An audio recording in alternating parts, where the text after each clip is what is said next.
Living this great life, you're doing everything you're supposed to do, but deep inside, when you look in the mirror at night, you know you are sad. And you are sad because your soul hurts, because you need God. When God becomes your ally, then no mortal man is worth fear or even respect. I will destroy any mortal man on the planet. I fear one person, and that is God alone.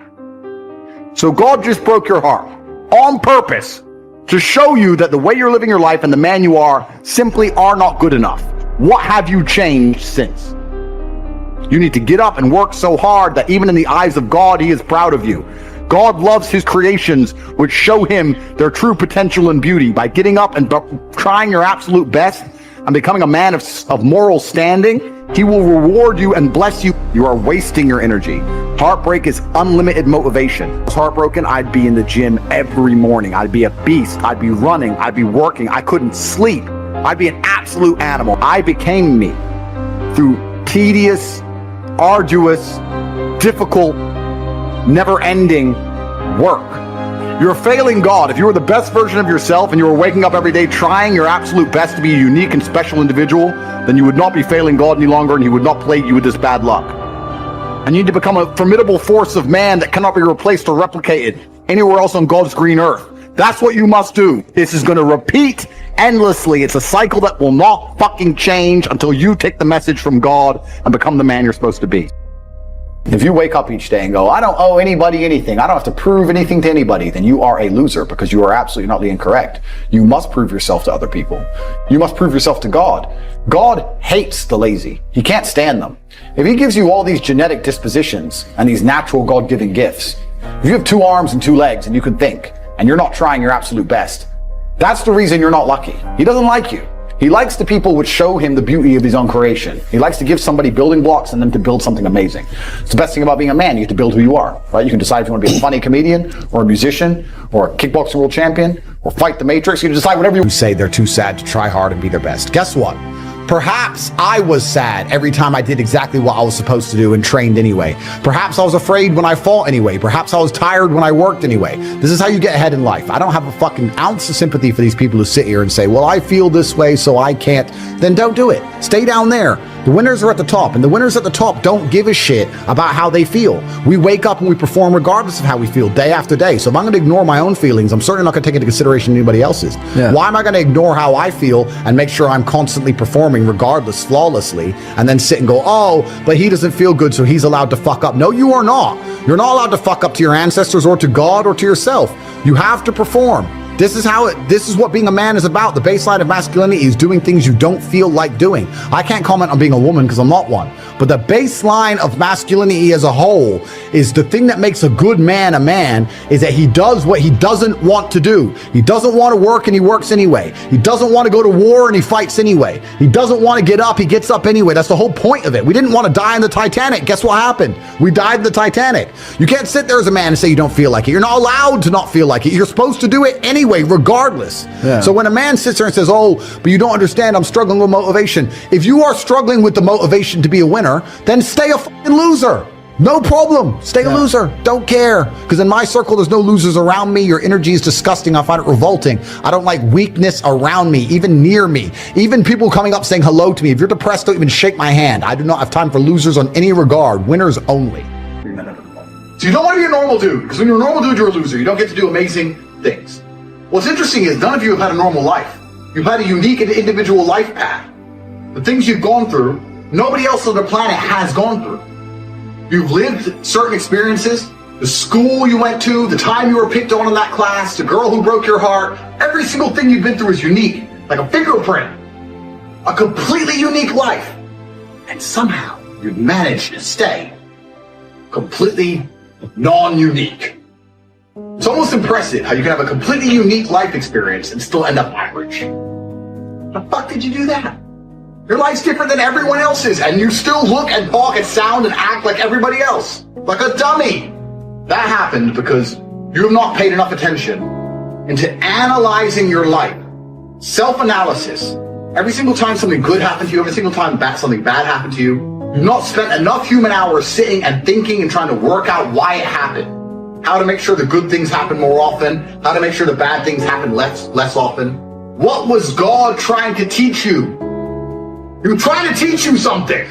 You think, oh, I just got scared. No! God sent you a lesson, but you didn't pay any attention to it. Do you understand? Everything that's happened to you has been sent from God himself to guide you on a unique path. Everything good and everything bad. And the point of the unique path is that you end up a unique person. But you are failing. God is unhappy because you're not trying hard enough. God hates the lazy. God wants people who try. You understand? You know what I can't stand when I hear Christians say, if it was the Lord's will, I would have had some money by now. No, you can't dump that on God. He said faith without works is dead. I'm just asking you, man, to try something new. Now, if that ain't what you want to do, then good luck.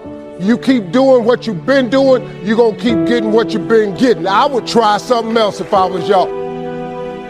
Look at somebody and say, it'll work if you work it. Work it. I started my church with 7 people in a building, cooking ribs and chicken to pay the rent.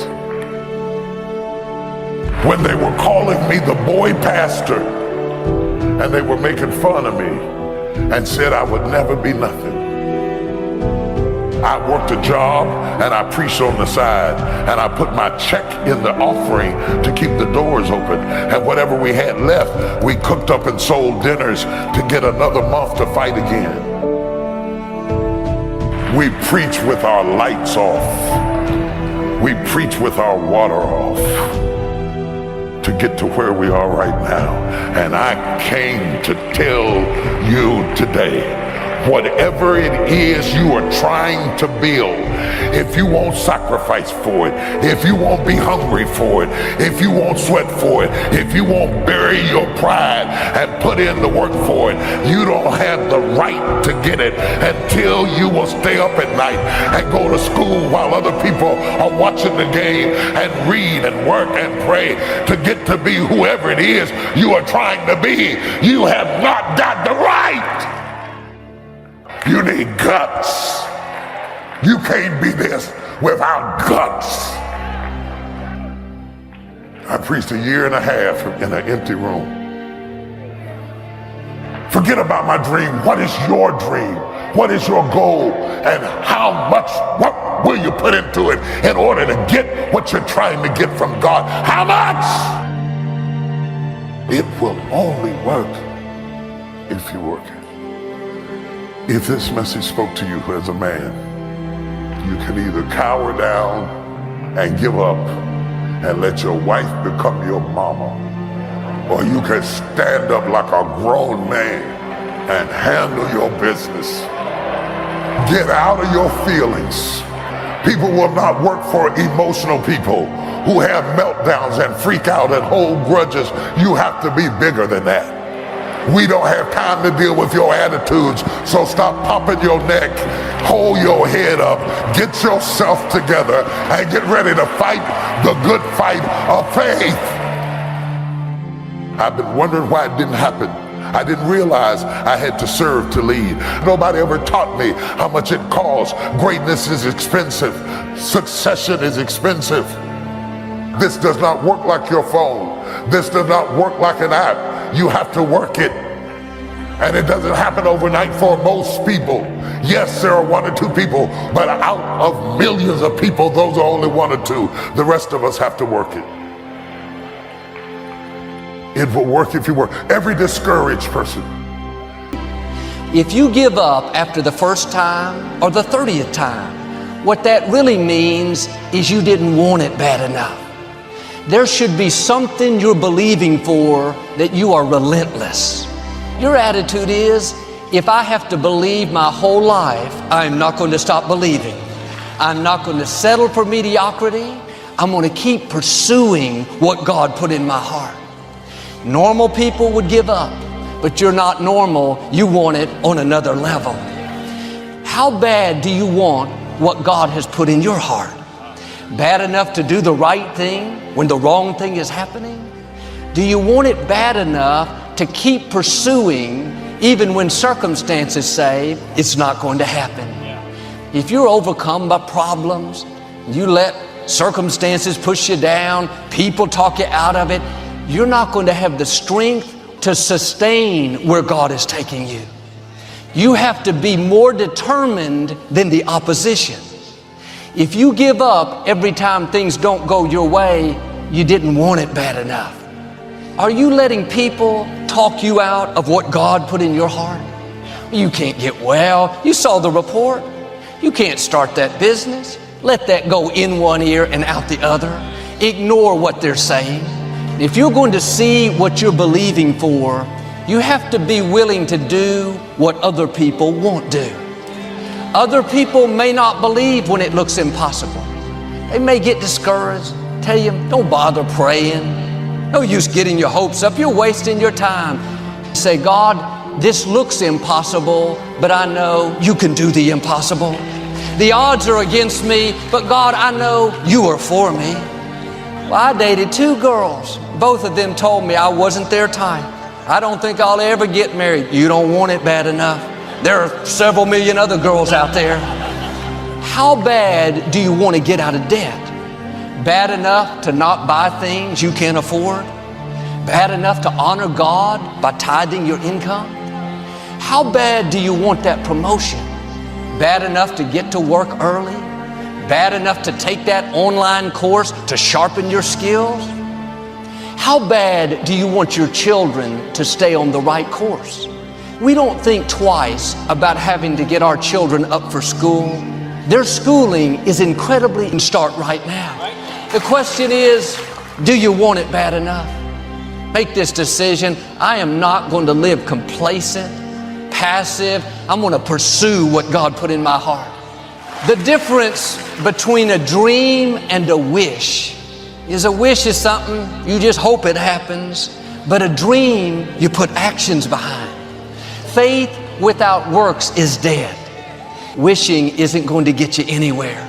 And the people that succeed don't always have the most talent, the most opportunity. Many times they simply want it more than others.